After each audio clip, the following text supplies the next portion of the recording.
Thank you so much for coming back to part 3 of Communicating with Compassion in Dementia Care. I'm Dementia Coach Diane, caring for my husband Ben as he lives at home with me with Lewy body dementia. And in the third part of this video series about communicating with our loved ones who are going through cognitive changes, I want to reinforce just how important it is for us to help them preserve their muscle memory and their independence by showing them versus doing it for them. Now, I know how much you probably have on your to-do list if you're a caregiver. So do I. And I am always trying to fit about 20 pounds into a 10-pound bag. Especially when I first started this journey with Ben, my nervous system was so hyped up and I was so afraid I was going to miss something, whether it was, one of his medications or a doctor's appointment or, any one of, 1,000 things on my to-do list that I wasn't really present with Ben. And as his symptoms progressed, and he was less and less able to do things for himself, it got very tempting to just do it all for him because it was faster, let's face it. And I thought at the time, faster, easier, let's just get going, let's get this done. But I finally realized that I had to stop doing that and pause and remember that the more I did for him, the faster he was going to forget how to do it himself. So once again, some key concepts here. Muscle memory is really powerful. It's called procedural memory. That's another term you might hear. And the point is that can outlast verbal memory. So helping our loved ones do something versus doing it for them preserves their dignity and their ability. So it's really important. And I confess, this was one of the hardest things for me to do, is just to slow down and do something as simple as handing Ben his shoes instead of putting them on for him. But let's talk about some other examples here. Certainly, the whole issue of eliminating using the bathroom. This is one of the trickiest things. And believe me, I'm still working through some of these issues because for Ben, sometimes he uses the bathroom and sometimes he doesn't. So it's kind of a constant dance for me. But let's just say if your loved one is still, maybe relatively early on the journey,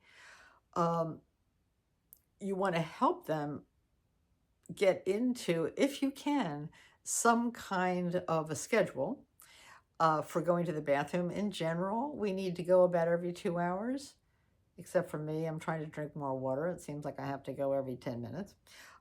So the point is, what you do want to do is try to set up some kind of a schedule, but instead of saying something like, go to the bathroom now, walk toward the bathroom, gesture, say this way, and maybe tap the toilet seat lightly. I know for Ben, what happens is sometimes, like, especially if we're home, he'll feel the urge to go, and he'll even jump up and say, I have to go, and he'll start walking in the wrong direction. And for him, for instance, putting signs up in the bathroom door, things like that actually haven't helped. It could help you. But for me, I have to, actually go after him physically. And again, if I stay calm, I mean, what's the worst that's going to happen? I mean, he does wear disposable briefs. He might have an accident. I don't want that for his sake or mine. But I try to stay as calm as possible and gently say, here, honey, it's over this way. And wait until I get his attention. And then I gently take his hand and lead him to the bathroom.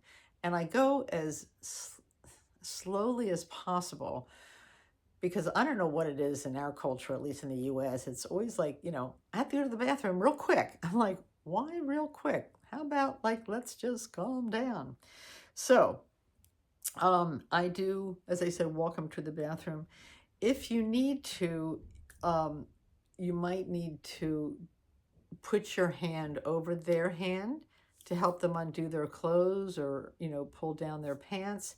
So, and there's a method for doing it called hand over hand. So you want to put your hand over theirs and gently guide them to do it themselves. And once again, this is going to help them a lot more because it gives them the visual cues and also helps them start to get into the muscle memory of what it feels like to be pulling down their pants.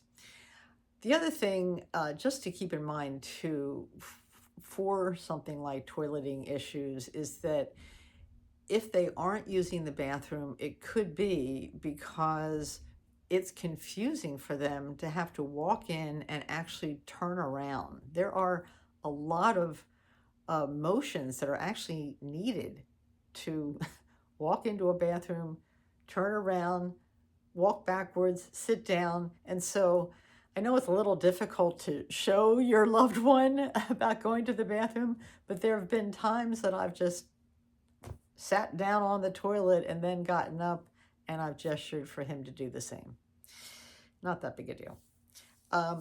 Something as simple as brushing hair. Again, I can be really tempted to just do it for him, but I'm getting better at, instead of saying brush your hair, it's messy, I hand him the brush and I have one for me. So I keep two brushes downstairs. A lot of what we do in our case is all on the same floor. I hand him the brush, and if necessary, I just guide his hand. He's got the brush in his hand, and I guide his hand to start to brush his hair, and then I brush mine. And so we do it together. And once again, they may not understand the words, but they can mimic our actions. For shaving him, that's a tough one because sometimes he'll do it himself and sometimes he won't. He doesn't always like the sound of the razor, so I have to be conscious of that. But a lot of times what I'll do is he's always been clean shaven, so I'll rub my face up against his beard kind of in the wrong direction. I'm like, we have to shave. And that gives him, I think, that sensory input that he needs to shave. And then I'll hand him, I use an electric razor. We got rid of the other ones a long time ago. And I'll hand it to him. And sometimes, again, just guide his hand to start to do it. And if he's starting to, just kind of default to me doing it, I'll say, can you help me? Can you help me? And I'll hand it to him. And so I've been doing that and I'll continue to do that as long as I can, because sometimes he'll just pick it up and start doing it. And if he doesn't do it in that moment, I'm like, is there any real hurry for shaving him? I mean, there isn't. Sometimes we have to do a little bit all day long, but I would rather have him do it in small pieces than have me do it just so I can get it done with. I mean, who cares if we go to the doctors and he hasn't shaved? Are they going to blame me for being a bad caregiver? If they do, I don't care. Lastly, another example, putting on shoes. Again, it's something so simple.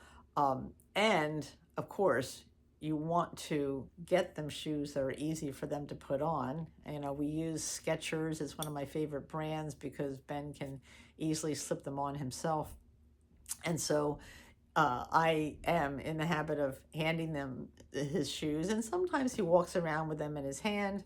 So what? His socks get dirty, but then I'll gesture, why don't you sit down and put on your shoes, and I'll sit down and put mine on. Sometimes I have to take mine off, put them on again, but whatever we can do to just gently show our loved one and then have them actually do it, it's really going to help in the long run. And it's, don't beat yourself up if you've been doing too much for them. Just back off and start to get back in the rhythm of having them do it. And you'll see how much they can remember, how it does preserve their dignity and their independence. And once again, you're not just saving time, you're saving ability. And that's one of the things that I had to keep reminding myself. I just think it's one of the most important things. So, once again, we do need to slow down as caregivers. I'd suggest, that slowing down and helping them to keep their independence longer is worth it. And it helps our nervous systems as well. So, thank you. Once again, give a thumbs up if this is helpful. Please share some of the daily tasks, perhaps, that you have allowed your loved one to do and how it's kept their independence, their dignity, their muscle memory. And in the next video, I'm going to talk about how we can show up differently, resulting overall in less frustration and more connection. Stay tuned.